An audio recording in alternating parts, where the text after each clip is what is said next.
ایک مرتبہ نماز کا وقت آ گیا تو جس شخص کا مکان قریب ہی تھا وہ وضو کرنے اپنے گھر چلا گیا، اور کچھ لوگ جن کے مکان دور تھے رہ گئے۔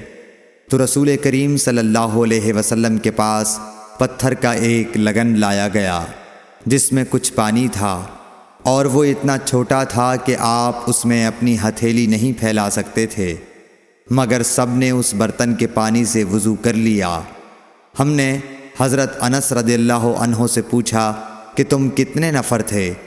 کہا 80 سے کچھ زیادہ ہی تھے۔ صحیح بخاری حدیث نمبر 195۔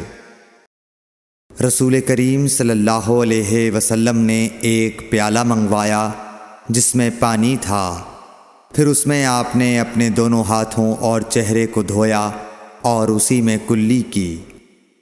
صحیح بخاری حدیث نمبر 196۔ عبداللہ بن زید کہتے ہیں کہ رسول کریم صلی اللہ علیہ وسلم ہمارے گھر تشریف لائے۔ ہم نے آپ صلی اللہ علیہ وسلم کے لیے تانبے کے برتن میں پانی نکالا، اس سے آپ نے وضو کیا، 3 بار چہرہ دھویا، 2 بار ہاتھ دھوئے اور سر کا مسح کیا، اس طرح کہ پہلے آگے کی طرف ہاتھ لائے، پھر پیچھے کی جانب لے گئے اور پیر دھوئے۔ صحیح بخاری حدیث نمبر 197۔ حضرت عائشہ رضی اللہ تعالی عنہا نے فرمایا کہ جب رسول کریم صلی اللہ علیہ وسلم بیمار ہوئے اور آپ کی بیماری زیادہ ہو گئی تو آپ نے اپنی دوسری بیویوں سے اس بات کی اجازت لے لی کہ آپ کی تیمارداری میرے ہی گھر کی جائے۔ انہوں نے آپ کو اجازت دے دی۔ ایک روز رسول کریم صلی اللہ علیہ وسلم 2 آدمیوں کے درمیان سہارا لے کر گھر سے نکلے۔ آپ کے پاؤں کمزوری کی وجہ سے زمین پر گھسٹتے جاتے تھے۔ حضرت عباس رضی اللہ تعالی عنہ اور ایک آدمی کے درمیان آپ باہر نکلے تھے۔ عبید اللہ راوی حدیث کہتے ہیں کہ میں نے یہ حدیث عبداللہ بن عباس رضی اللہ تعالی عنہ کو سنائی تو وہ بولے تم جانتے ہو دوسرا آدمی کون تھا؟ میں نے عرض کیا کہ نہیں۔ کہنے لگے وہ علی رضی اللہ تعالی عنہ تھے۔ پھر حضرت عائشہ رضی اللہ تعالی عنہا فرماتی تھیں کہ جب نبی کریم صلی اللہ علیہ وسلم اپنے گھر میں داخل ہوئے اور آپ کا مرض بڑھ گیا تو آپ نے فرمایا میرے اوپر ایسی 7 مشکوں کا پانی ڈالو جن کے سربند نہ کھولے گئے ہوں، تاکہ میں سکون کے بعد لوگوں کو کچھ وصیت کروں۔ چنانچہ آپ کو حضرت حفصہ رسول اللہ صلی اللہ علیہ وسلم کی دوسری بیوی کے لگن میں جو تانبے کا تھا بٹھا دیا گیا، اور ہم نے آپ پر ان مشکوں سے پانی بہانا شروع کیا۔ جب آپ ہم کو اشارہ فرمانے لگے کہ بس اب تم نے اپنا کام پورا کر دیا تو اس کے بعد آپ لوگوں کے پاس باہر تشریف لے گئے۔ صحیح بخاری حدیث نمبر 198۔ عمرو بن یحییٰ نے اپنے باپ یحییٰ کے واسطے سے بیان کیا، وہ کہتے ہیں کہ میرے چچا بہت وضو کیا کرتے تھے، یا یہ کہ وضو میں بہت پانی بہاتے تھے۔ ایک دن انہوں نے عبداللہ بن زید رضی اللہ تعالی عنہ سے کہا کہ مجھے بتلائیے رسول اللہ صلی اللہ علیہ وسلم کس طرح وضو کیا کرتے تھے۔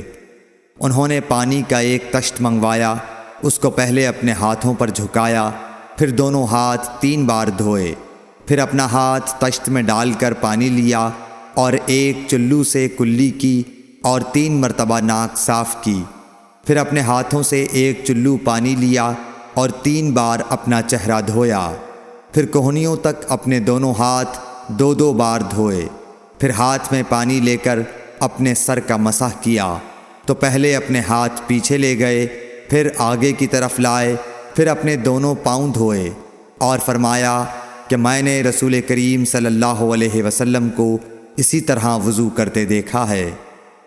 صحیح بخاری حدیث نمبر 199۔ رسول کریم صلی اللہ علیہ وسلم نے پانی کا ایک برتن طلب فرمایا تو آپ کے لیے ایک چوڑے منہ کا پیالہ لایا گیا جس میں کچھ تھوڑا پانی تھا۔ آپ نے اپنی انگلیاں اس میں ڈال دیں۔ انس کہتے ہیں کہ میں پانی کی طرف دیکھنے لگا، پانی آپ کی انگلیوں کے درمیان سے پھوٹ رہا تھا۔ انس کہتے ہیں کہ اس ایک پیالہ پانی سے جن لوگوں نے وضو کیا وہ 70 سے 80 تک تھے۔ صحیح بخاری حدیث نمبر 200۔ رسول اللہ صلی اللہ علیہ وسلم جب دھوتے یا جب نہاتے تو 1 سا سے لے کر 5 مد تک پانی استعمال فرماتے تھے، اور جب وضو فرماتے تو 1 مد پانی سے۔ صحیح بخاری حدیث نمبر 201۔ سعد بن ابی وقاص رضی اللہ تعالی عنہ رسول کریم صلی اللہ علیہ وسلم سے نقل کرتے ہیں کہ رسول کریم صلی اللہ علیہ وسلم نے موزوں پر مسح کیا۔ عبداللہ بن عمر نے اپنے والد ماجد عمر رضی اللہ تعالی عنہ سے اس کے بارے میں پوچھا تو انہوں نے کہا سچ ہے، اور یاد رکھو جب تم سے سعد رسول اللہ صلی اللہ علیہ وسلم کی کوئی حدیث بیان فرمائے تو اس کے متعلق ان کے سوا کسی دوسرے آدمی سے مت پوچھو۔ صحیح بخاری حدیث نمبر 202۔ ایک دفعہ آپ صلی اللہ علیہ وسلم رفع حاجت کے لیے باہر گئے تو مغیرہ پانی کا ایک برتن لے کر آپ کے پیچھے گئے۔ جب آپ قضائے حاجت سے فارغ ہو گئے تو مغیرہ نے آپ کو وضو کراتے ہوئے آپ کے اعضائے مبارکہ پر پانی ڈالا۔ آپ نے وضو کیا اور موزوں پر مسح فرمایا۔ صحیح بخاری حدیث نمبر 203۔ جعفر بن عمرو بن امیہ زمری کو ان کے باپ نے خبر دی کہ انہوں نے رسول کریم صلی اللہ علیہ وسلم کو موزوں پر مسح کرتے ہوئے دیکھا۔ صحیح بخاری حدیث نمبر 204۔